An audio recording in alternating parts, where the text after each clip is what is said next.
Aghori alias శ్రీనివాస్గా చెప్పబడుతున్నటువంటి ఈ lady అఘోరికి ఉచ్చు బిగుస్తోంది. ఇప్పటికే అటు తెలంగాణలో కూడా ఒక మహిళని ప్రేమించింది, పెళ్లి చేసుకుందని చెప్పి ఒక మహిళ బయటకు వచ్చి మాట్లాడుతున్న సందర్భం మనం చూసాం. ప్రస్తుతం వర్షిని ఆంధ్రప్రదేశ్ సంబంధించిన ఒక అమ్మాయిని పెళ్లి చేసుకుందని చెప్తోంది. ఆ వీడియోలు కూడా మీరు చూసారు. నా టీవీలో కూడా చాలాసేపు లైవ్లో పార్టిసిపేట్ చేస్తారు వారిద్దరు కూడా. సో ఆల్రెడీ పెళ్లిళ్ళ మీద పెళ్లిళ్ళు వరుసగా పెళ్లిళ్ళు చేసుకుంటున్నట్టుగా అనేక మంది ఆరోపిస్తూ ఉన్నారు. కరీంనగర్ నుంచి వచ్చిన సదరు మహిళ ఇప్పటికే మహిళా కమిషన్ కూడా ఆశ్రయించింది. మహిళా కమిషన్కి ఫిర్యాదు చేసింది. తన జీవితాన్ని నాశనం చేసి వర్షిని పెళ్లి చేసుకున్నాడంటూ ఆధారాలతో సహా మహిళా కమిషన్కి ఫిర్యాదు చేసినట్టుగా తెలుస్తోంది. అమాయకపు మహిళల జీవితాలతో అఘోరి ఆటలాడుతున్నాడని కూడా ఆగ్రహం వ్యక్తం చేస్తోంది. ఇప్పటికే 10 లక్షల రూపాయలు తన దగ్గర నుంచి తీసుకున్నారంటూ ఒక మహిళ మోకిలా పిఎస్లో ఫిర్యాదు ఇచ్చిన నేపథ్యంలో లేడీ అఘోరి పైన సెక్షన్ 308, 301, 351, 352 కింద కేసు కూడా నమోదైంది. ఇక అన్ని రకాలుగా లేడీ అఘోరి అలియాస్ శ్రీనివాస్గా చెప్పబడుతున్నటువంటి ఆవిడకి ఉచ్చు బిగుస్తోంది. సో ప్రజెంట్ ఎటు చూసినా కూడా అరెస్ట్ అయ్యే దాఖలాలు కనబడుతున్నాయి. దీనికి సంబంధించి ఒకసారి మొదటి మహిళగా చెప్పబడుతున్నటువంటి రాధికాకి సపోర్ట్గా ఉన్నటువంటి అడ్వకేట్ ఆజాద్ గారు ఇప్పుడు మనతో పాటు ఆర్టీవీ లైవ్లో అందుబాటులో ఉన్నారు. ఎస్ ఆజాద్ గారు, గుడ్ మార్నింగ్ అండి. గుడ్ మార్నింగ్ మనోజ్ గారు. బాగున్నారండి. So present lady Aghori alias శ్రీనివాస్గా చెప్పబడుతున్నటువంటి ఆ వ్యక్తి నిన్న మనం ఆర్టీలో కూడా అందుబాటులోకి వచ్చారు. దాంతో మాట్లాడే ప్రయత్నం చేశాం. మొదటి భార్య విషయంలో అవును అడిగితే ఆధారాలు ఉంటే చూపించమనండి, నేనే రిటర్న్లో తనకి ₹1,00,000 ట్రాన్సాక్షన్ చేశానని చెప్తున్నారు. సో ఇన్ని రోజులుగా లేడీ అఘోరి ఇప్పుడేం సడన్గా రాలేదు. మనం చూస్తున్నాం చాలాసార్లు మీరు కూడా ఆర్టీవీ వేదికగా రక్షణ కల్పించాలని కూడా డిమాండ్ చేసే సందర్భాలు ఉన్నాయి. సో ఇవన్నీ జరుగుతున్న క్రమంలో ఎప్పుడు బయటికి రాకుండా ఇప్పుడు ఆన్ ఆఫ్ సడన్ వర్షినితో వివాహం అయిన తర్వాత సదరు మహిళ బయటికి వచ్చి నన్ను కూడా పెళ్లి చేసుకున్నానని చెప్పడంలో అసలు ఏం చూడాలి? దానికి సంబంధించి ఆధారాలు ఏమున్నాయి? ఒకటండి, అంటే మీకు అంటే రేపు ఆమె వస్తా అన్నారు. మీరు అన్నట్టు ఆర్టీవీ వేదికగా మనం మాట్లాడతాం. అయితే నాకు తెలిసిన సమాచారం నేను మీకు ఇవ్వగలుగుతాను ఒక అడ్వకేట్ గా. సో నిన్న మేము మహిళా కమిషన్ ని అప్రోచ్ అవడానికి మా దగ్గర బలమైన ఆధారాలు ఉన్నాయి. అంటే ఇప్పుడు కొన్ని నేను బయట పెట్టకూడదు, కొన్ని ట్రయల్ మాకు ఇబ్బంది అవుతుంది ప్రాసిక్యూషన్ విషయంలో రేపు పొద్దున దాంట్లో. సో కాబట్టి ఏంటంటే మేము ఒకటొకటి మేము ఆధారాలు బయట పెడతాము. అయితే ఇక్కడ ఆధారాలు అంటే మీ ఉద్దేశంలో మ్యారేజ్ ఆధారాలు కాదండి. ఎందుకు అంటే మీకు తెలియదు, చట్టంలో ఒక వ్యక్తిని బలవంతంగా తాలిపొడి కడితే అది పెళ్లి అవుద్దా? కాదు కదా. దాని మీద చాలా జడ్జిమెంట్స్ ఉన్నాయి. సో ఇక్కడ ఒక వ్యక్తిని ప్రలోభ పెట్టాలన్న ఉద్దేశంతో కట్టిన తాలేదు. దాన్ని పెళ్లిగా మేము యాక్సెప్ట్ చేయట్లా, అమ్మాయి కూడా యాక్సెప్ట్ చేయట్లా. కాకపోతే నమ్మించి అంటే నేను ఆ దేవతని ఇప్పుడు ఒకటి మనోజ్ గారు మొదటిదాకా ఆమె అమ్మ అన్నారు. అవును. ఇప్పుడు పురుషుడు అంటున్నారు. మీకు అర్థమవుతుందా? మొదటిదాకా ఆమెను ఎవరన్నారు? నేను కూడా అఘోరి అమ్మ అన్నా, మీరు కూడా అఘోరి అమ్మ అన్నాం. అమ్మ అంటే ఎవరు? తల్లి. ఓకేనండి. ఆ విధంగా ఆమె భక్తుల పాటు తల్లిగా ఒక అఘోరి మాతగా ఉన్నారు. అతను పురుషుడా లేకపోతే స్త్రీయా అనేది ఆ మొదటిదాకా లేదు. ఇప్పుడు క్లైమ్ చేసుకున్నారంటే పెళ్లి అయిన తర్వాత. ఇప్పుడు మీ ఇక్కడ ఫస్ట్లీ అందరికి వచ్చే ఒక అనుమానం ఏంటంటే ఇప్పుడప్పుడే కాదు, ఈ అఘోరి అనే చెప్పేటువంటి ఈవిడ బయటకు వచ్చి చాలా రోజులు అవుతోంది. సంవత్సరానికి పైగా ఎక్కడ పడితే అక్కడ సెన్సేషన్లు, నానా హై డ్రామా, హై టెన్షన్ చోటు చేసుకుంది. ఎక్కడ వెళ్ళినా కూడా ఇన్ని రోజులుగా బయటటువంటి ఈ సదరు మహిళ రాధిక అనేటువంటి మహిళ ఇప్పుడు బయటకు వచ్చి నన్ను పెళ్లి చేస్తుంది అంటే ఈ పెళ్లి ఎప్పుడు జరిగింది నేను ఒక్క నిమిషం మీకు వివరిస్తాను సార్. ఒక్క నిమిషం వివరిస్తాను. ఏం లేదు, ఇప్పుడు నేనంటే అఘోరి, లేడీ అఘోరి అనే మనం మీడియా అందరూ కూడా ఆమెను తీసుకొచ్చారు. లేడీ అఘోరి అన్నారు. అవును. అబ్బాయిగా లేదు. తర్వాత అబ్బాయి అనే విషయం మనకు తర్వాత తెలిసింది. ఫస్ట్ అయితే లేడీ అఘోరి లేదా అఘోరి మాతగానే ఆమెను చూడటం జరిగింది. ఒకటి, ఆ టైంలో ఈ సదన మహిళ కూడా పరిచయం ఉన్నారని చెప్తుంది. పరిచయం అయినప్పుడు ఈ తర్వాత వీళ్ళిద్దరి మధ్య కొంత జరిగిందండి. అది కొన్ని లైంగిక తెలంగాణకు వచ్చిన తర్వాతనే ఈ కనెక్షన్ అనేది వచ్చిందా, లేకుంటే గతంలో పరిచయం ఉందా? అఘోరిగా మారక ముందే ఇద్దరి మధ్య పరిచయం ఉందా? లేదండి, అఘోరిగా మాతకు బిఫోర్ ఏం పరిచయం లేదని చెప్పింది ఆమె మాతో. అంటే ఇంకా మీడియాలో రాకమునిపే పరిచయం అంట. ఎందుకంటే ఇది ఒకటే ఏరియా కదా, కరీంనగర్ మంచిర్యాల ఒకటే ఏరియా కాబట్టి. అంటే ఆజాద్ గారు మనందరం మాట్లాడుకున్న సమయంలో మనకు తెలిసి బహుశా ఒక 1.5 year అవుతోంది తిను బయటకు వచ్చి పూర్తిగా అన్న రచ్చ చేయడం వల్ల స్టార్ట్ అయ్యి 2024 మొత్తం కూడా ట్రెండ్ అయిపోయింది. అంటే ఎప్పుడు పరిచయం తనకి రాధిక అనే మహిళకి? నవంబర్ అండి. అంటే మాకు వచ్చిన ఇన్ఫర్మేషన్ చెప్పిందంటే నవంబర్ లో పరిచయం అని అన్నారు. నవంబర్ 18 నుంచి డిసెంబర్, జనవరి వరకు మేము మాట్లాడుకున్నాం. మేము కలుస్తూనే ఉన్నాము. ఇది కొండగట్టు ఉంటుందంట, అక్కడ కొత్తపల్లి దగ్గర కొండగట్టు ఆంజనేయ స్వామి గుడి దగ్గర మేము కలుసుకున్నాము. సో అట్లా ప్లస్ అమ్మాయి చెప్పింది కొన్ని సందర్భాల్లో ఏంటంటే ఆశ్రమం కూడా అసలు మేము కలవడానికి ప్రధాన కారణం మీరు అడగాలి. వాళ్ళిద్దరు కలవడానికి ప్రధాన కారణం ఏంటంటే ఈమె ఒక దైవభక్తురాలుగా కొంత ఆశ్రమము ఇలా కొన్ని కట్టాలని చెప్పి వాళ్ళ మామయ్య గారు ఉన్నారు, లక్ష్మణరావు గారు. సో ఆయన కొన్ని కార్యక్రమాలు చేస్తా ఉన్నాం, దైవ సంబంధించిన కార్యక్రమాలు చేస్తా, ఆ విధంగా వీళ్ళు పరిచయం అయ్యారు. సో ఆ విధంగా జరిగింది కన్వర్సేషన్, ఆ విధంగా జరిగింది. చివరికి అది వికృత శాస్త్రం దాకా వెళ్ళింది, అది జరిగింది. దైవ భక్తురాలు కార్యక్రమాలు చేస్తున్నాండి ఎక్కడ అంటే వాళ్ళ నివాసం ఉండే దగ్గరేనా లేకపోతే వేరే ఆలయాల దగ్గర అక్కడ దైవ కార్యక్రమాలు చేస్తూ ఉంటారా, భక్తురాలుగా ఉన్నారా? అంటే ఇక్కడ ఆలయాల దగ్గర భక్తురాలుగా ఉండి అక్కడ సేవలు అందిస్తున్నారు లేకుంటే నివాసం దగ్గరే ఉంటూ? లేదండి, అంటే నేను ఆ ఏరియా నాకు తెలియదు. వాళ్ళు చెప్పింది కొత్తపల్లి అన్న విలేజ్ ఉంటదంట, మరి కరీంనగర్ నాకు కూడా ఐడియా లేదు. సో ఆ కొత్తపల్లి కండుకోట దగ్గర శివాలయం దగ్గర వీళ్ళు ఆశ్రమం కట్టాలని ఎప్పటి నుంచో ఈమెయిల్ అఘోరీ పరిచయం అయిన దగ్గర నుంచి కాదండి, అంతకుముందు కొన్ని సంవత్సరాలుగా వాళ్ళు ప్లాన్ చేస్తా ఉన్నారు. దానికి స్థలము పర్మిషన్ ఉంటది కదా, పర్మిషన్ స్థలము. ఆ టైంలో ఈ అఘోరీ పరిచయం అవుతుంది, ఇంకేదన్నా ఉపయోగపడుతుంది, కొంచెం మనకు ఉపయోగపడుతుంది, లోకలే కదా, అంతా లోకల్ కాబట్టి పరిచయం అవుతుంది. ఆ ఉద్దేశంతోనే వాళ్ళిద్దరి మధ్య స్నేహం అలా అయింది. కానీ చివరికి ఆమెని ఇట్లా తీసుకెళ్లి అంటే తల్లిలాగా భావించింది ఈ అమ్మాయి కూడా స్టార్టింగ్ లో. ఇప్పుడు మనం మొన్నటిదాకా మనం చూసాం వాళ్ళిద్దరి మధ్య కన్వర్సేషన్ ఏం జరిగింది, తల్లి కూతురు బంధము లేదా గురువు శిష్యుల బంధం అన్నట్టుగానే ఇది కూడా అదే ప్రలోభంలో తీసుకొచ్చారు. ఇప్పుడు మీకు తెలియదేమో సార్, అది 10 లక్షల రూపాయల కేసు విషయంలో కూడా ఒక అమ్మగా ఒక గురువుగా పూజలు చేస్తానని చెప్పి ఆ కేసు ఎఫ్ఐఆర్ మీరు చూసారు. రాధికానే అఘోరితో పరిచయం పెంచుకొని అంటే రాధికానే అప్రోచ్ అయింది అఘోరిని కలవడం కోసం? అది నాకు తెలియదండి. అంటే నేను రేపు రాధిక మళ్ళీ వస్తాను, మీరు అడగండి. అంటే నాకు చెప్పిన వర్షం నిన్న మాకు తెలిసింది ఏంటంటే, నాకు టైం కూడా నేను లేదు, డ్రాఫ్టింగ్ చేసి ఇచ్చాము. నాకు చెప్పింది ఏంటంటే మేము ఈ విషయం మీద కలిసి అంటే ముందుగా ఎవరు అప్రోచ్ అయ్యారు అనేది నేను అడగలేదు. నేను అడగలేదు. అంటే నాకు తెలిసి ఈమె రాధికానే ముందుగా అప్రోచ్ అయ్యి ఉండొచ్చు నేను అనుకుంటున్నాను. నేను ఇది ఇమాజినేషన్ అది. ఎందుకంటే ఈమె ఆల్రెడీ పాపులర్ అయ్యి, మీరు అంటున్నారు కదా పాపులర్ అయింది, అంత పరిచయం ఉంది. ఆమె కూడా ఆశ్రమం పెట్టాలి ఎప్పటి నుంచి కదా, ఆమె ఎప్పటి నుంచో తరతరాలుగా ఆశ్రమం పెట్టాలని ఆలోచనలో వాళ్ళు ఉన్నారు కాబట్టి. సో ఈమె ఏమైనా అప్రోచ్ అయ్యి ఉండొచ్చు. నేను కారణం మీకు నెక్స్ట్ క్లారిఫికేషన్ ఇవ్వగలుగుతాను అనుకున్నాను. సో అయితే రాధిక అంటే మనం ఇమాజిన్ చేస్తే రాధికని అప్రోచ్ అయి ఉంటారు ఆశ్రమం పెట్టాలని చెప్పి ఆలోచన అనుకోవచ్చు. ఎందుకంటే ఈమె కొద్దిగా పాపులర్ అయిందని మీరే అంటున్నారు కదా, ప్లస్ ఆ టైంలో కూడా బాగానే పాపులర్ అయింది. ఆ ఏరియాలో కూడా చక్కెర కొట్టింది కదా ఈమె కూడా, ఆ ఏరియాలో అంటే గుళ్ళు గోపురాలు తిరగడం జరిగింది కదా. సో అంటే ఎటువంటి ఆశ్రమం ఆజాద్ గారు మనం చూస్తున్నాం సమాజంలో ఆశ్రమాలు అంటే అనాథ పిల్లల కోసం ఆశ్రమాలు ఉన్నాయి, అంటే ఎటువంటి ఆశ్రమం పెట్టాలనుకున్నారు? దైవ కార్యక్రమానికి సంబంధించిన ఆశ్రమం అని నాకు చెప్పారండి. దైవ కార్యక్రమానికి సంబంధించిన ఆశ్రమం అన్నారు. అంటే నాకు ఆ దైవ కార్యక్రమాల్లో డీప్ గా ఉంటుంది కదా, ఆ గురించి చెప్తా గానీ. కాకపోతే నేను రేపు ఆమె రాధిక వస్తారు, మీరు అన్న ప్రశ్నలు అది అడగండి. అది ఆ ఆశ్రమం ఎలాంటి ఆశ్రమం కట్టదలుచుకున్నాం. ఇంకొకటి ఏంటంటే విగ్రహం కూడా ఇచ్చారంటే సార్ ఎక్కడ వరకు ఆశ్రమం పెట్టాలనుకున్న ఆలోచన కాస్త ఇప్పుడు పెళ్లి దాకా వచ్చింది.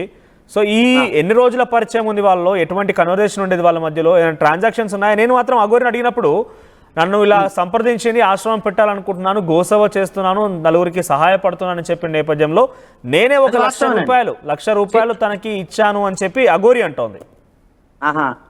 అయితే మనోజ్ గారు ఇప్పుడు ఆయన చెప్పింది గోశాల, మీరు అన్నట్టు కొన్ని సేవా డూయింగ్ సమ్ సోషల్ సర్వీస్, అది మాత్రం నేను ఒప్పుకుంటాను. అది నేను చెప్పిన అంటే వివరంగా నాకు చెప్పలేదు, కానీ ఇట్లా సేవా కార్యక్రమాలు చేస్తుంటానండి మా ఏరియాలో చెప్పడం జరిగింది. వాళ్ళ మామయ్య గారు అందరూ కూడా చెప్పారు. ఇప్పుడు మీరంటే మళ్ళీ డబ్బులు విషయం మాట్లాడతాము. డబ్బుల విషయంలో నిన్న మేము అంటే ఆనరబుల్ కమిషనర్ వారు అంతా మేము అంటే వారంతా కౌంట్ చేశారు. మేము పంపించిన ట్రాన్సాక్షన్ అంతా చూస్తే సుమారుగా ₹3,15,000 ఈమె వేసినట్టు ఉంది. ఆ ఫోన్ పే నెంబర్ అవన్నీ మీకు తెలుసు కదా, ఆమె నెంబర్ ఎంత మీకు ఐడియా ఉంది కదా. రాధిక అఘోరికి డబ్బులు వేసింది. ఎస్ ట్రాన్సాక్షన్ ఐడి ఉంది మా దగ్గర, ఫోన్ పే ద్వారా వివిధ రకాలుగా. అది మేము సబ్మిట్ చేసాం, ప్రూఫ్ సబ్మిట్ చేసాం, మీడియా వారికి కూడా ఇవ్వడం జరిగింది. కానీ ఇక్కడ రిటర్న్ లో అఘోరి ₹1,00,000 వేసాను, నేను కొన్నిసార్లు క్యాష్ కూడా ఇచ్చాను, అకౌంట్ లో ₹1,00,000 వేసాను, నాకు అన్ని తిరిగి ఇచ్చింది అని అంటుంది. అవునండి మనోజ్ గారు, ఇప్పుడు ఎలిగేషన్ వచ్చినప్పుడు ప్రతి కోర్టులో కూడా మనం కేసు ఫైల్ చేసినప్పుడు వాళ్ళ దగ్గర ఏమైనా ఉంటే కౌంటర్ కాపీ వేస్తారు కదా, వేసుకోమనండి, అప్పుడు చూద్దాము. దానికి తప్పే ఉంది. ఇప్పుడు లెక్క అది కాదు కదా సార్. ఇప్పుడు మేము ఇచ్చామని మా దగ్గర ఎవిడెన్స్ ఉంది, ఆమె దగ్గర ఎవిడెన్స్ ఉంటే కౌంటర్ కాపీ ద్వారా రేపు కమిషనర్ నోటీస్ పంపిస్తారు, దానికి వేసుకోమనండి, అది కోర్టులో తేలుతుంది. సార్ ఇక్కడ వరకు వాళ్ళ ఆలోచన బాగానే ఉంది, ఆశ్రమం పెట్టాలనుకుంటున్నారు, దైవ కార్యక్రమం కోసం బాగానే ఉంది. ట్రాన్సాక్షన్ ఎందుకు జరిగాయని మనకు ఇంకా కన్ఫర్మేషన్ లేదు. సో దేనికోసం ట్రాన్సాక్షన్ చేశారు ఏంటని తెలియదు, అది మనకు తెలియదు. మనోజ్ గారు, ఇప్పుడు ట్రాన్సాక్షన్ జరిగింది అయితే ఉంది, అవును, అది ఎందుకు అనేది మనకు తెలియదు, అది వాస్తవం. సో ఆ తర్వాత పెళ్లి దాకా ఎలా దారి తీసింది అంటే ఒక ట్రాన్స్జెండర్ ఆవిడ, సో దాని ట్రాన్స్జెండర్ అందరు చెప్పే మాటలో తను ఒక మహిళగా ఉండిపోయింది, పూర్తిగా తనని శివార్పణం చేసుకుందని చెప్పి చెప్తోంది, ఒక సెన్సేషన్. అటువంటి ఆవిడతో పరిచయము ఆశ్రమం వరకు ఓకే. సో నెక్స్ట్ తాళి కట్టడాన్ని ఎలా యాక్సెప్ట్ చేసింది మరి ఆవిడ? నాకు తాళి కట్టడం చెప్తోంది కదా. లేదు, అది అన్ఫోర్స్ అంటే బాగా ఫోర్స్ఫుల్ గా జరిగింది అది. ప్లస్ అక్కడ అమ్మ అన్న ఒకటి దేవత అన్న ఒక ఫీలింగ్. ఎందుకంటే మీరు అన్నారు ఇందాక, మీరు ఒక మాట అడిగారు, తాలిబొట్లు షీఈ్ క్యారింగ్ సమ్ తాలికి సంబంధించిన ఏదో ప్యాకెట్ మొత్తం తీసుకెళ్తుందంట. ఎందుకంటే నాకు నిన్న వర్షిని వాళ్ళ అన్నయ్యకి చెప్పారు, నాకు ఆ పిల్లోడు హర్ష ఎవరో. నేను అడిగాను, ఏంటి బాబు తాలిబొట్లు గోదా ఏంటారు నాయన అంటే, తాలిబొట్లు ఎప్పుడు క్యారీ చేస్తారు సార్ అవుతుంది కాడ, రేపు మీరు అడగండి ఎప్పుడు తీసుకెళ్తారు సార్, ఎవరికి తాలిబొట్టు కడతాడు. ఇందాక కూడా మీరు అన్నారు తాలిబొట్టు కట్టి మళ్ళీ నేనే తీసుకుంటాను అన్నారు. ఆమెకు అది అలవాటు అనుకుంటామో నాకైతే తెలియదు. మీరు చెప్పిన వర్షం బట్టి చూస్తే తాలిబొట్లు కట్టడం అలవాటా, లేకపోతే ఈ అమ్మాయిని ఫోర్స్ఫుల్ గా అయితే నేను అడిగాను ఇదే విషయాన్ని, ఎందుకు తాలిబొట్టులు క్యారీ చేస్తూ ఉంటారని అడిగినప్పుడు తన సమాధానం ఏంటంటే, నేను అప్పుడప్పుడు అమ్మవారి దగ్గరికి వెళ్తూ ఉంటాను, పూజలు చేస్తూ ఉంటాను, కాబట్టి అక్కడ తీసుకొచ్చిన వాటిని నేను ధరిస్తూ ఉంటాను, తర్వాత తీసి దాచిపెడుతూ ఉంటాను, అంతేగాని నేను అటువంటి అలవాట్లు ఏం లేవు, ఎక్కడ పడితే అక్కడ ఎవరు పడతారు తాళి కట్టడానికి పిచ్చిదాన్ని అంటూ కూడా తను మాట్లాడుతుంది. తాలిబొట్టు కట్టడానికి పిచ్చోలు అవసరం ఏముంది, మనం ఎంతసేపు 2 నిమిషాలు పని అది. సరే, ఇప్పుడు ఆ తాలిబొట్టుని రాధిక ఎలా యాక్సెప్ట్ చేసింది మరి తన మెడలో వేస్తే? ఫోర్స్ఫుల్ గా అంటే లేదు ఇక్కడ అది తాలిబొట్టుగా కాదు, అమ్మాయి కొంచెం చెప్పడంలో భయపడింది కానీ మొన్న అది ఫోర్స్ఫుల్ గా కట్టడం జరిగింది. ఫోర్స్ఫుల్ గా ఇప్పుడు బలవంతంగా చేయటం, అమ్మాయి మీద కొన్ని దుశ్చర్యలు కూడా కార్యక్రమాలు చేయటం, అవన్నీ ఎవిడెన్స్ ఉన్నాయి. దాంట్లో భాగంగా కట్టడం జరిగింది కదా. అది పెళ్లిగా నేను అమ్మాయికి నాలెడ్జ్ లేక పెళ్లి అనే పదం వాడుతున్నా, కానీ పెళ్లిగా ఫోర్స్ఫుల్ గా కట్టింది. ఇప్పుడు మీరు అన్నట్టు నిన్న వర్షిని వాళ్ళ అన్నయ్య ఎవరు ఉన్నాడు, అతను కూడా తాలిబొట్టు కట్టిందా. నేను ఆ పిల్లోడు చెప్తాను, ఒక మగవాడు కూడా తాలిబొట్టు కట్టిందా. అంటే ఏంటి ఎటువంటి ఫోర్స్? వర్షిని వాళ్ళ పేరెంట్స్ చెప్తోంది ఏంటంటే వశీకరణ చేసింది, తనకి పూజలు ఒక మహిళని ఎట్లా అంటే అలా కాదు మనోజ్ గారు, ఇప్పుడు ఒక మహిళని ఎట్లా ఫోర్స్ చేస్తారు, ఏ విధంగా ఫోర్స్ చేస్తారు? ఒక మహిళని ఫోర్స్ చేసే సందర్భంలో ఏ విధంగా చేస్తారని మీకు తెలియదు ఏం సార్? మోడెస్ట్ ఆఫ్ ఉమెన్, మీకు తెలియదు ఏముంది? తను ఎక్స్ప్రెస్ చేస్తుందా ఈ విషయాన్ని? రాధిక చెప్తోందా ఇలా ఫోర్స్ చేశారని? అడ్మిటెడ్ అలాగే ఉండబట్టే కదా. If it is a force, ఆ వివాహం జరిగి కూడా సుమారుగా కొన్ని రోజులు కావస్తోంది, కొన్ని నెలలు కావస్తోంది అంటున్నారు. If it is a force, వెళ్ళిపోయారు కాబట్టి. బ్రదర్ మనోజ్, ఒక్క విషయం, మీరు వివాహం అనే పదం వాడకుండా ఉండటం బెటర్, ఫోర్స్ఫుల్ అని చెప్పండి. అదే అంటున్నారు, if it is a force, ఒకవేళ ఫోర్స్ అయి ఉంటే కనుక, ఆ ఫోర్స్ తను ఫేస్ చేసి ఉంటే కనుక ఇన్ని రోజులుగా బయటికి రాకుండా ఈ రోజు ఎందుకు బయటికి రావాల్సి వచ్చింది? అంటే ఫోర్స్ అన్నప్పుడు తను బలవంతం చేసింది అన్నప్పుడు తను ఇంకా అఘోరేత అక్కడ లేదు కదా, ఇంకా ఫోర్స్ చేయడానికి చాలా వరకు మీలాంటి వాళ్ళు depression and there is no support. ఇంకొకటి అమ్మాయికి ఒక మైనస్ పాయింట్ ఉంది, అమ్మాయికి ఒక ప్రాబ్లం ఉందండి, అది కూడా మీకు చెప్పచ్చో లేదో తెలియదు. వాళ్ళ అమ్మగారు చాలా భయస్తురాలు. ఈ అమ్మాయి వాళ్ళ తల్లి గారు చాలా భయస్తురాలు, ఎందుకంటే she has some past is there. So అది అంటే వ్యక్తిగత విషయం నాకు సంబంధం లేదనుకోండి, అది నాకు సంబంధం లేదు, నేను కూడా చెప్పకూడదు.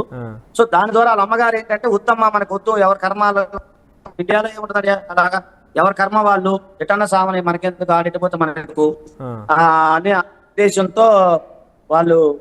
హలో, ఉన్నారు లైన్ లో ఉన్నారు? వినిపిస్తుంది, మాట్లాడండి. ఇది కొంచెం ఏదో ఫోన్ కాల్ వచ్చి. ఓకే. అయితే వాళ్ళ అమ్మగారు కొంత భయపెట్టారండి. వాళ్ళ అమ్మగారు భయపడటము, వాళ్ళ అమ్మగారు వల్ల ఇంకా బయటికి రాలేదు. నిన్న కూడా రాకపోతే వాళ్ళ మామయ్య గారును తర్వాత వేరే వాళ్ళు ఆమెకి కొద్దిగా వాళ్ళ అమ్మగారికి కొంచెం వాళ్ళ అమ్మగారికి సపోర్ట్ చేయటం వల్ల కొంచెం ఆమె ధైర్యంతో ముందుకు రావడం జరిగింది. అది జరిగింది. అందుకే ఇన్ని రోజులు రాకపోవడం గల ప్రధాన కారణం ఏంటంటే, మామూలుగా ఏమిటంటే మధ్యతరగతి జీవితాలు, చిన్న చిన్న కుటుంబాల్లో ఎలా ఉంటుందంటే భయము, అమ్మో మనకెందుకు, ఎవరు పోతే ఎటుపోతే మనకెందుకురా అనేది ఉంటది కదా సహజంగా. అదొక. ఇంకొక విషయం ఏంటంటే ఆమెకు సరైన సపోర్ట్ లేదండి, ఎందుకంటే తండ్రి లేడు. రాధిక అనే మహిళ తన పేరు అంటే తన మామలతో మీ దగ్గరికి వచ్చింది కదా, వాళ్ళందరూ కలిసే ఈ దైవ కార్యక్రమం చేస్తున్నారని చెప్పిన నేపథ్యంలో, సో వాళ్ళ మామ ఇంత ఫోర్స్ఫుల్గా ఒక అఘోరి ఎవరో తెలియని ముక్కుమొహం తెలియని వ్యక్తి వచ్చి పాపం వాళ్ళ ఇంట్లో తన దగ్గర ఉంటున్నటువంటి ఆ అమ్మాయి పైన ఈ రకంగా ఫోర్స్ఫుల్గా తాళి కడుతుంటే వాళ్ళు ఎవరు గమనించలేదు? చుట్టూ బంధువులు ఎవరు లేరా? నేను అడిగానండి, మంచి ప్రశ్న. నేను అడిగాను, ఆయన పేరు లక్ష్మణ్ రావును, ఇంకొక అతను రామో అయితే ఉన్నారు. నేను వాళ్ళని అడగడం జరిగింది. అడిగితే మెయిన్ ఇక్కడ ప్రాబ్లం ఏంటంటే వాళ్ళ అమ్మగారు. ఒకసారి మళ్ళీ మీరు కెమెరా ఆన్ చేసుకోరా? మీ కెమెరా డిస్కనెక్ట్ అయ్యింది. ఒక్క నిమిషం. ఎవరో మనకి ఫోన్ చేశారు ఈ టైంలో. రైట్, ఒక్కసారి కెమెరా ఆన్ చేసుకోండి. అదే సార్, లైవ్ ఇది లైవ్ అవుతోందండి. ఒక్క నిమిషం, కొద్దిగా మీరు చేయండి. రైట్, ఒకసారి ఆయన మళ్ళీ కనెక్ట్ అవుతారు. ఒకసారి అంతకంటే ముందు అసలు మొదటి భార్యగా చెప్పబడుతున్న ఆ సదరు రాధిక అనే మహిళ ఏం మాట్లాడిందో చూద్దాం.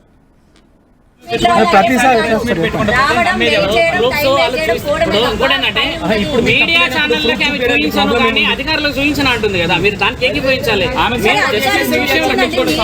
స్వామి గారు మీరే స్వామి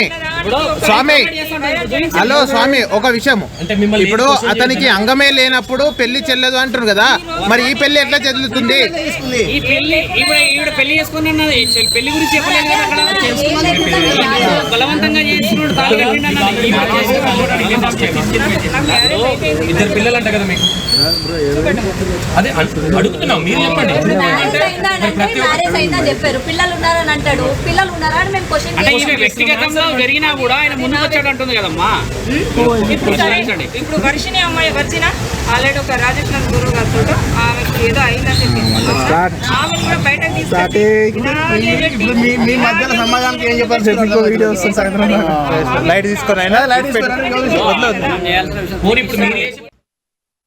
విన్నారు కదా, అంటే అందరిలో ఉన్న ఒక అనుమానం ఒకటే, ఇప్పుడు అఘోరి వర్షినితో వివాహం అనే విషయంలో అది చెల్లుబాటు కాదు, అఘోరి యొక్క లేడీ, అఘోరి పూర్తిగా అంతా కూడా శివార్పణం చేసేసింది, తనకి అంగం కూడా లేదు, ఇలా రకరకాల మాట్లాడుతున్న నేపథ్యంలో అసలు మొదటి భార్యగా చెప్పబడుతున్న ఆవిడ ఇన్ని రోజులకు ఎందుకు దాక్కున్నట్టు? అంటే ఇన్ని రోజులు లేనటువంటి సపోర్ట్ ఇప్పుడు ఎలా వచ్చింది? వర్షినితో వివాహం కాగానే తనకు సపోర్ట్ వచ్చి కేసులు వేయాలనే ఆలోచన ఎందుకు కలిగింది? ఆ అఘోరికి కంప్లీట్గా తన మహిళగా ఉండిపోయింది, తను సర్జరీ చేసుకున్నారు.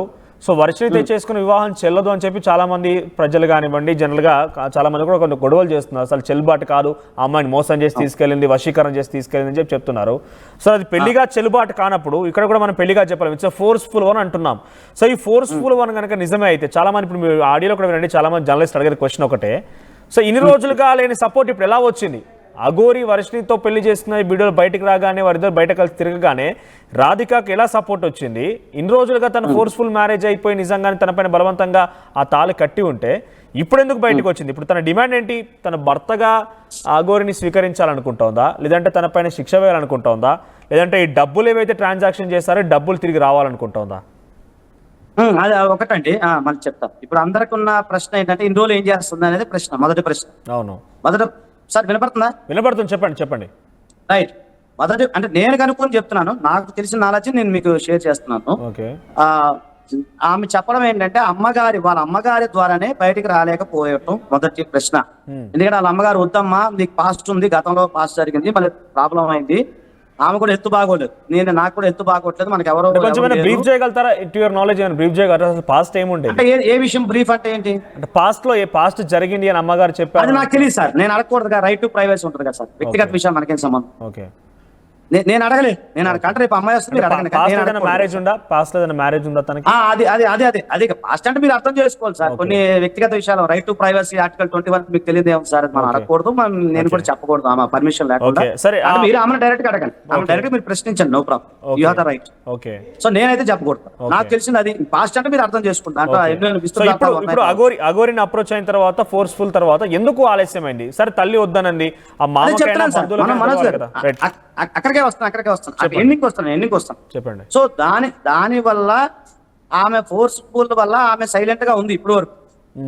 మొన్న వచ్చిన రోజు కూడా వాళ్ళ అమ్మగారు చాలా బాధపడితే మళ్ళీ అది వెనక్కి వెళ్తే మళ్ళీ నేను కూడా వాళ్ళ అమ్మగారు చెప్పాను, అలాంటే ఈ రాధిక వాళ్ళ అమ్మగారి గురించి నేను మాట్లాడదు ఎక్కువ. ఆమె చాలా భయపడుతున్నారు, చాలా భయస్తురాలు. అమ్మ వద్దయ్యా, మొన్న కూడా వద్దన్నారు, ఏం వద్దు, అసలు ఏం వద్దు కాదంటే అప్పుడు కొంతమంది విలేజ్ పీపుల్ వాళ్ళ పెద్దోళ్ళు ఉంటారు కదా, అప్పుడు దాకా ఇంటి కుట్టారు, ఒక 4-5 మధ్య ఉన్నది, పబ్లిక్ అయిపోయింది. సో అక్కడ అందరూ కూడా సపోర్ట్ చేశాడు, వ్యక్తిగతంగా సపోర్ట్ చేయడం మొదలు పెట్టారు. ఇది కుటుంబం, విలేజ్ ప్రాంతంలో ఏముంటది సార్, అందరూ తెలిసిన తర్వాత వస్తారు కదా. సో అలాగా సపోర్ట్ చేయడం ద్వారా కొంచెం ధైర్యంతో ఆమె నిన్న మాత్రం ధైర్యంగా చెప్పగలిగింది. నిన్న నేను ఇచ్చిన ధైర్యము, ఆ శివరుద్ర స్వామి గారు ఉన్నారు కదా, వారిచ్చిన ధైర్యము, తర్వాత మావయ్యలు, ఇంకా కొంతమంది పెద్ద మనుషులు ఉన్నారు, వాళ్ళ పేర్లు చెప్పకూడదు అన్నారు, వాళ్ళ పెద్ద మనుషులు ఉంటారు కదా సార్, వాళ్ళు విలేజ్ ప్రాంతంలో ఎల్డర్స్ ఉంటారు కదా, వాళ్ళందరూ సపోర్ట్ చేయడం వల్ల ఇప్పుడు అమ్మాయి కొంచెం ధైర్యంగా చెప్పగలుగుతున్నారు, అది జరిగింది. రైట్. ఆజాద్ గారు, ఫస్ట్ రోజు తన ఆవిడ మాట్లాడు, నిన్న మీరు మహిళా కమిషన్ ఆశ్రయించక ముందు రోజు తను వచ్చినప్పుడు బయటకు మీడియాతో మాట్లాడుతూ కూడా నాకు తాళి కట్టింది, నన్ను ప్రేమించింది, నన్ను పెళ్లి చేసుకుంది, వర్షిని నా భర్త నాకు వదిలేన మాట తన నోటి నుంచి వచ్చింది. అంటే ఆ రోజు మనోజ్ గారు ల్యాక్ ఆఫ్ నాలెడ్జీ, నేను చెప్తేనండి, ల్యాక్ ఆఫ్ నాలెడ్జీ, స్ట్రెస్, ఎందుకు అని ఏం మారలేదు. ఆ రోజు ఆమెకు చెప్పడం రాలేదు. ఇంకొకటి ఏంటంటే నాకు అప్పుడు పరిచయం లేదు మనోజ్, మళ్ళీ చెప్తున్నా, నాకు మొన్న ఉదయం అనుకుంటా, మొన్న ఉదయం మాట్లాడినప్పుడు నాకు శివరత్న స్వామి గారు వాళ్ళ మామయ్య గారు ఫోన్ చేసి, సార్ మీ ఆఫీస్కి వస్తున్నాము అంటే 11 గంటలకు అట్లా వస్తాము అన్నారు. ఇది మా ఆఫీస్కి బంజారీస్. సో నేనేంటంటే మామూలుగా వస్తున్నాను అనుకున్నా కానీ మీడియా దాకా విషయం నాకు తెలియదు, మీడియాలో మాట్లాడిన విషయం కూడా నాకు తెలియదు. తర్వాత మీలాంటి జర్నలిస్ట్ మిత్రుడు నాకు లింక్ పంపించి ఆజాద్ అన్న మీ దగ్గరకు వస్తున్నాం అంటే నాకు అర్థం కాదు. నాదే అది ఎట్లా వస్తున్నారంటే ఇట్లా మొదటి బారి ఇచ్చింది చూడు అని చెప్పి నాకు లింక్ పంపించాడు. అప్పుడు చూస్తే ఆమె పెళ్లి అయింది, అవన్నీ అయింది. నాకు అర్థం కాదు, నాకు తెలియదు కదా సబ్జెక్టు. తర్వాత నేను ఆమెను కూర్చోబెట్టి ఏంటమ్మా అసలు పెళ్లి ఏంటి, ఏం మాట్లాడావు నువ్వు మీడియాలో, ప్రేమించడం ఏంటి, పెళ్లి ఏంటి నిజం చెప్పు అంటే లాయర్ దగ్గర డాక్టర్ దగ్గర నిజాలు చెప్పాలి కదా సార్, చెప్పాలి కదా, అది రూల్ కదా. సో ఆమె చెప్పిన నిజాలు అలాగే క్లయింట్ చెప్పిన నిజాలు మేము మీకు చెప్పకూడదు కదా. సో ఆమె చెప్పిన తర్వాత నాకు సబ్జెక్ట్ అర్థమైంది. సో ల్యాక్ ఆఫ్ నాలెడ్జ్ అనేది నాకు అర్థమైంది. వాట్ షీ ఈస్ డిమాండింగ్, తను ఏం డిమాండ్ చేస్తోంది? ఇప్పుడైతే శిక్ష పడాలనే సార్, ఇది జరిగిన అన్యాయం వేరే వాళ్ళకి జరగకూడదు. మేము నిన్న మహిళా కమిషన్ వారు, ఆంధ్రప్రదేశ్ మహిళా కమిషన్ వారిని కోరింది అదే. సో చట్టం ప్రకారం ఏదైతే జరుగుతుందో, చట్టంలో ఏదైతే కేసులు ఏవైతే ఉన్నాయో అవన్నీ కూడా దాని ప్రకారం వెళ్ళమని చెప్పి నిన్న మహిళా కమిషన్ గారిని కోరటం జరిగింది. వారంతా కూడా విచారించారు. నిన్న దాదాపు 2 గంటల ఆడియో కన్వర్సేషన్ లో కూడా తను విడుదల చేసిన దాంట్లో కూడా కేవలం అఘోరి వర్షన్ మాత్రమే ఉంది. అఘోరి కిస్ యూ అని చెప్పడం, మిస్ యూ అని చెప్పడం, అంటే తన వర్షన్ మాత్రమే ఉంది. అంటే ఎడిటెడ్ వర్షన్, ఎడిటెడ్ ఆడియోస్ మాత్రమే రిలీజ్ అయ్యాయా? కాదు మనోజ్ ఇది మాత్రం దయచేసి మన కుటుంబ సభ్యులందరూ వినాలి. ఇది వాయిస్ మెసేజే, కన్వర్సేషన్ కాదు. అమ్మాయి దగ్గర రికార్డింగ్ ఆప్షన్ లేదు. ఇతను వాట్సాప్ లో వాయిస్ మెసేజ్ పంపించాడు. ఆ వాయిస్ మెసేజ్ మాత్రం మనం నిన్న ఆనరబుల్ కమిషనర్ గారు కూడా అదే వినిపించాం. ఆ ఎవిడెన్స్ మన దగ్గర వాయిస్ మెసేజ్ అంటే మనం వాట్సాప్ లో 1 సైడ్ మెసేజ్ పంపిస్తాం కదా రికార్డ్ చేసి. సో అది నిన్న ఆనరబుల్ కమిషనర్ వారు కూడా అవన్నీ విన్నారు.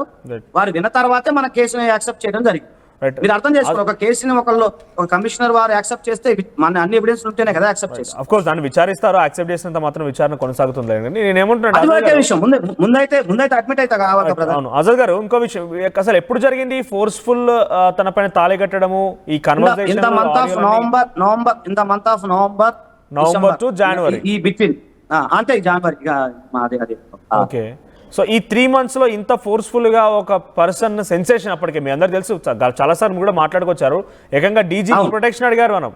సో అటువంటి లేదు మనోజ్, నేను కాదు, నా ద్వారా కాదు, మన అందరి ద్వారా అడిగాము, మీరు కూడా సపోర్ట్ చేశారు. అదే అంటున్నాను నేను, ఇంత సెన్సేషన్ గా ఉన్నటువంటి సమయంలో తనకి ఏదో ఒక సపోర్ట్ దొరికేది కదా. అప్పుడు వచ్చినా కూడా సరే వాళ్ళ పేరెంట్స్ వద్దన్నారు, వాళ్ళ మామ వాళ్ళ వరకైనా సంప్రదించాల్సింది, విలేజ్ సపోర్ట్ అప్పుడు ఎందుకు లేదు? అదే చెప్పేగా, she went to depression sir. Okay, so finally తను ఎక్స్పెక్ట్ చేసేది అఘోరికి శిక్ష పడాలని. సో తన దగ్గర ట్రాన్సాక్షన్ చేశాను, తను మాట్లాడిన ఆడియో రికార్డింగ్స్ కూడా బయట పెట్టాలి అంటుంది అఘోరి. అట్లా బయట పెడతామంటే అది అంటే కోర్టులో ఇప్పుడు కమిషన్, ఇప్పుడు అలా కాదు మనోజ్ గారు, ఇప్పుడు కేసు నిన్నటి దాకా రాకపోతే నేను పట్టించుకోను. నిన్న నుంచి కమిషన్ లో ఇచ్చాము, ఏమంటే కమిషనర్ నోటీస్ పంపిస్తారు, అక్కడ రిప్లై ఇచ్చుకోమనండి, మనకు అభ్యంతరం ఏముంది? ఓకే, మనకి ఎలాంటి అభ్యంతరం లేదు కదా. ఓకే, సో ఫైనల్ గా ఎట్లా అంటే నెక్స్ట్ ఏం జరగబోతోంది, మీ ప్లాన్ ఏంటి, అంటే ఏం చేయబోతుంది? నేను అంటే మీకు అది చెప్తాను. నిన్న కొంత ఎవిడెన్స్ నిన్న యాక్చువల్గా నిన్న చిన్న మిస్టేక్ జరిగింది సార్. అది మన జర్నలిస్ట్ మిత్రులు కూడా బాధపడ్డారు. అది విషయం ఏంటంటే కరెంట్ పోయింది ఒకటి, వర్షం ఒకటి వచ్చింది నిన్న, దానివల్ల 2-3 గంటలు బాగా టైం వేస్ట్ అయిపోయింది మనకి. సో ఈ కొంత అంటే ఎందుకు చెప్పాల్సి వస్తుంది, కొంత ఎవిడెన్స్ మిస్ అయింది. అది నేను ఈ రోజు సబ్మిట్ చేసి ఈ రోజు సబ్మిట్ చేసిన తర్వాత మీకు ఫర్దర్ గా మధ్యాహ్నం తర్వాత ఆఫ్టర్ 2 తర్వాత నేను మళ్ళీ అప్డేట్ ఇస్తాను ఇక్కడ ఏం జరిగింది. ఇంకొక కైండ్ ఇన్ఫర్మేషన్ ఏంటంటే మనోజ్ గారు, ఇంకోటి ఇది కూడా చెప్పాలి. ఇంకొక కైండ్ ఇన్ఫర్మేషన్ అంటే వర్షిని వాళ్ళు కూడా కంప్లైంట్ చేశారు, అది కూడా యాక్సెప్ట్ అయ్యింది. దానికి సంబంధించిన కొంత ఎవిడెన్స్ కూడా నేను మిస్ అయింది. వాళ్ళు కూడా గుంటూరు నుంచి రావాలి కదా, కొన్ని తీసుకురాలేదు మెటీరియల్. మీకు చెప్పాక ఇందాక నేను మహిళా కమిషన్ ఫిర్యాదు చేశారా? చేశారండి, నిన్న చేశారు, వాళ్ళు విడిగా చేశారు, అది కూడా యాక్సెప్ట్ అయ్యింది. అంటే కొంత ఎవిడెన్స్ ఇవ్వాలి, అదే నేను మీకు చెప్పాక ఇందాక, నాకు కొంత ఎవిడెన్స్ మీకు కూడా ఇవ్వాలి. సో ఆ ఎవిడెన్స్ నాకు వస్తుంది. ఇది ఈ రోజు మేము సబ్మిట్ చేసిన తర్వాత సాయంత్రం ఏం జరుగుతుంది ఫర్దర్ అప్డేట్ నేను మీకు 2-3కి మీకు కాల్ చేసి నేను చెప్తాను. రైట్, థ్యాంక్ యూ అండి, థ్యాంక్ యూ అజర్ గారు, thank you for joining us. So మొత్తం ఇది మొదటి భార్య రాధికగా చెప్పబడుతున్నటువంటి సదరు మహిళకు సంబంధించిన అడ్వకేట్ అంటే కొన్ని విషయాలు ఇప్పుడు మనకు అంటే ఆ రోజు ఏం జరిగింది, ఎలా వివాహమైంది అనేది. సో 3,15,000 రూపాయలు రాధిక అనేటువంటి ఆ సదరు మహిళ నుంచి అఘోరి అకౌంట్కి ట్రాన్స్ఫర్ అయినట్టుగా ట్రాన్స్ఫర్ తాలూకు ఆధారాలు ఉన్నాయట. నేను మనం అఘోరితో కూడా మాట్లాడినప్పుడు అఘోరి చెప్తోంది, నేనే ₹1,00,000 దాదాపుగా రాధికాకి ఇచ్చాను, నా డబ్బులు నాకు మళ్ళీ తిరిగి ఇచ్చిందని కూడా చెప్తున్నారు. 2 నెలల సమయంలో మనం ఏకంగా నేనే కాదు, అక్కడ పక్కన వర్షినితో కూడా అడిగించాను నేను. ఆ నేపథ్యంలో వర్షిని కూడా అడిగితే నేను 2 నెలల సమయంలో కేవలం ఒక్కసారి మాత్రమే కలిశానని చెప్తున్నారు. మొదటి రోజు ఈ రాధిక అని చెప్పబడుతున్నటువంటి ఈ మహిళ బయటికి వచ్చి నన్ను పెళ్లి చేసుకున్నాడు అని చెప్పింది. నన్ను పెళ్లి చేసుకున్నాడు, నన్ను ప్రేమించానని చెప్పాడు, నా భర్తను నాకు వదిలే వర్షిని అంటూ కూడా ఒక రకంగా తన పదం వాడుకొచ్చింది. కానీ నిన్న అంటే యాజ్ పర్ అడ్వకేట్ చెప్తున్న ప్రకారంగా, ఆజాద్ గారు చెప్తున్న ప్రకారంగా అదొక డిప్రెషన్ తాలూకు ల్యాక్ ఆఫ్ నాలెడ్జ్ వల్ల వచ్చిన మాటలే కానీ పూర్తిగా అలా జరిగింది కాదు. It's a forceful one. బలవంతంగా తన మెల్లో తాళి కట్టింది అంటున్నారు. బలవంతంగా మెల్లో తాళి కట్టినా కూడా బయటకు వచ్చి ఇప్పటికీ మాట్లాడాల్సింది, పోలీసులకు కంప్లైంట్ చేయాల్సింది, గతంలో ఇప్పుడు జరుగుతున్న మాదిరిగా తను బయట రావాల్సింది. కానీ సడన్గా బయటకు రావడం, వర్షినితో వివాహం జరిగిందని చెప్పిన తర్వాత బయట రావడం అనేది అందరిలో క్వశ్చన్ రేజ్ అవుతోంది. సో కుటుంబీకులు ఫోర్స్ వల్లే రాలేకపోయింది, కుటుంబీకులు భయస్తులని చెప్తున్నారు. సో ఏమైనా కూడా ప్రస్తుతం మహిళా కమిషన్ దగ్గర ఇటు రాధిక అనే మహిళ లేడీ అగోరి పైన ఫిర్యాదు చేసింది. ది సేమ్ టైం వర్షిని వాళ్ళ పేరెంట్స్ కూడా మహిళా కమిషన్ దగ్గర ఫిర్యాదు చేశారు. మరి మహిళా కమిషన్ నెక్స్ట్ యాక్షన్ ఏముండబోతోంది, వారి ప్లాన్ ఏంటి, ఎలా ఎగ్జిక్యూట్ చేయబోతున్నారు చూడాల్సిన అవసరం అయితే. ఏదేమైనా కూడా నలుదిక్కులుగా అఘోరి మాత్రం ఉచ్చు బిగుసుకుంది. మరి అఘోరిని పోలీసులు అరెస్ట్ చేయబోతున్నారనే వార్తలు పెట్టిన ప్రచారంలో నేపథ్యంలో ఏం జరుగుతుందో చూద్దాం. సో మీ అభిప్రాయం ఏంటి? ఈ అఘోరి చుట్టూ జరుగుతున్న ఇన్ని రకరకాల ఆరోపణలపైన, అఘోరి పెళ్లి చేసుకుందని, అఘోరి మంత్రాలు చేసిందని, అఘోరి క్షుద్ర పూజలు చేసిందని, ఎన్ని ఆరోపణలపైన మీకేమనిపిస్తోంది కామెంట్ చేయండి.